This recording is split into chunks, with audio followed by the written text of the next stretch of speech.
बोलिए रिद्धि श्री गणेश जी महाराज की जय, सरस्वती माता की जय, वृंदावन बिहारी लाल की जय, वेदम व्यास जी की जय, भागवत गीता की जय। चौथा अध्याय में दिव्य ज्ञान। श्री भगवान वाचा, भगवान कहते हैं, भगवान बोल रहे हैं, इमं विवस्वते योगम प्रोक्तवान हम अभयम विवस् मनवे प्राह मुनिरिच्छवा कवे बब्रित। माने भगवान श्री कृष्ण ने कहा, मैंने इस पर अमर योग विद्या का उपदेश सूर्य देव विविस्वान को दिया और विविस्वान ने मनुष्यों को पिता मनु का उपदेश दिया और मनु ने इसका उपदेश इक्ष्वाकु को दिया। इस श्लोक का तात्पर्य है, हम यहाँ पर हमें भागवत गीता का इतिहास प्राप्त होता है। यह अत्यंत प्राचीन बताया गया है। जब इसे सूर्य लोक इत्यादि संपूर्ण लोकों के राजा को प्रदान किया गया, समस्त लोकों के राजा विशेष रूप से निवासियों की रक्षा को निमित्त होते हैं। अतः राजन वर्ग को भगवत गीता का विद्या को समझना चाहिए, जिससे वे नागरिकों प्रजा पर शासन कर सके और उन्हें काम रूपी भव बंधन से बचा सके। तो मानव जीवन का उद्देश्य भगवान के साथ अपने शाश्वत संबंध को आध्यात्मिक ज्ञान का विकास और सारे राज्यों तथा समस्त लोगों के शासन अध्यक्षों को चाहिए कि शिक्षा, संस्कृति और भक्ति द्वारा नागरिकों को यह पाठ पढ़ाए। दूसरे शब्दों में, सारे राज्य के शासन अध्यक्ष कृष्ण भावनामृत विद्या का प्रचार करने के लिए होते हैं, जिससे जनता इस महाविद्या का लाभ उठा सके और मनुष्य जीवन के अवसर का लाभ उठाते हुए सफल मार्ग का अनुसरण कर सके।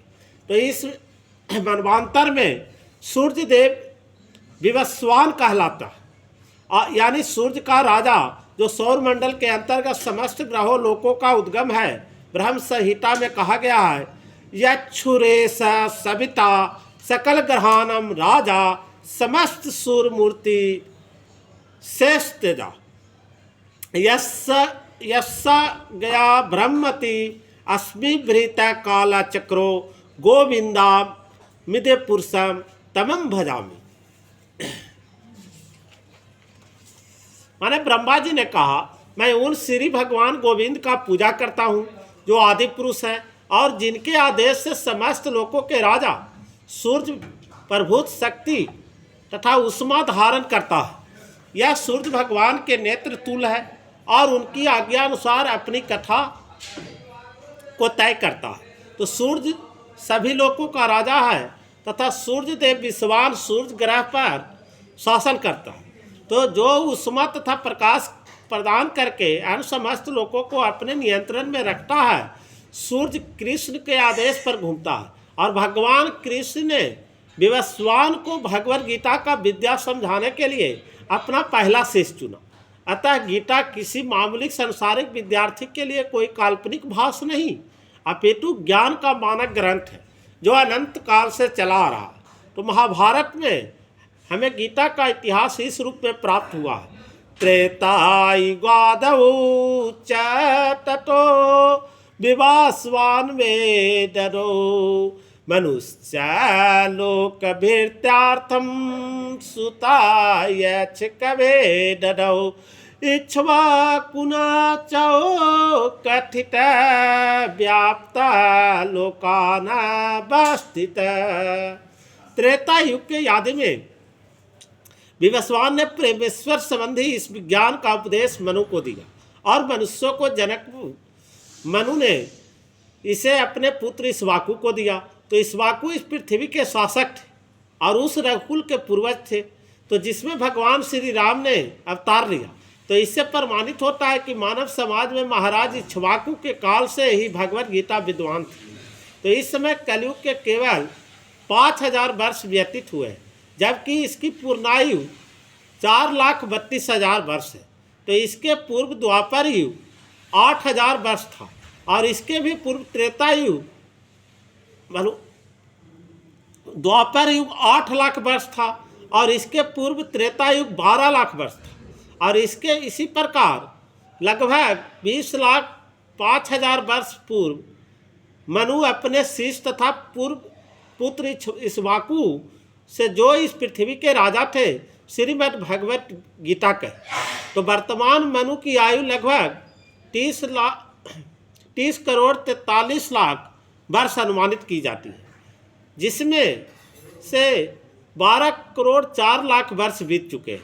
तो यह मानते हुए मनु का जन्म के पूर्व भगवान ने अपने शिष्य सूर्यदेव विवस्वान को गीता सुनाई।